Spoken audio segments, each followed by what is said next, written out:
Habari za asubuhi watazamaji, mimi ni Dkt. Revathi Ramaswamy kutoka Apollo Secunderabad. Hebu tujadili kuhusu upasuaji huu unaofanyika sana unaoitwa hysterectomy au kuondoa mfuko wa uzazi. Kwanza, ningependa kushiriki kwamba hysterectomy inapaswa kuwa chaguo la mwisho kabisa kwa mwanamke. Lazima awe amejitahidi kutumia njia mbadala zote kwa tatizo lake la kutokwa na damu, tatizo la uvimbe wa fibroid au tatizo la uvimbe kwenye ovari kabla ya kuamua kuondoa mfuko wa uzazi. Na hasa kama wewe ni mwanamke kijana chini ya miaka 40, tafadhali usifikirie kuondoa mfuko wa uzazi kama chaguo. Kwa kweli, inapaswa kuwa chaguo la mwisho kabisa pale ambapo hakuna njia nyingine inayowezekana. Kwa nini hivyo?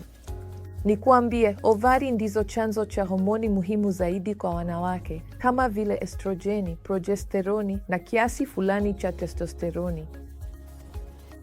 Na ovari hufa wakati wa kukoma hedhi, ambacho kinaweza kuwa kuanzia miaka 46 hadi 55. Lakini unapotoa mfuko wa uzazi kabla ya miaka 40, ovari hufa mapema. Kwa nini?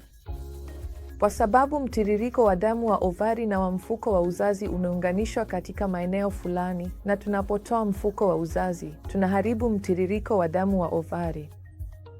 Hivyo ovari zinaweza kushindwa kufanya kazi mapema, au zinaweza kupata uvimbe wa majimaji cysts. Kwa hiyo, ombi langu kwa watazamaji wote ni kwamba kabla ya miaka 40, usifikirie kuondoa mfuko wa uzazi isipokuwa kama hakuna namna nyingine kabisa. Hata baada ya miaka 40, kuna njia nyingi mbadala kama vile hysteroscopy, colposcopy na tiba za homoni kabla ya kufikiria kuondoa mfuko wa uzazi. Hilo linapaswa kuwa jambo la mwisho kabisa kufikiria.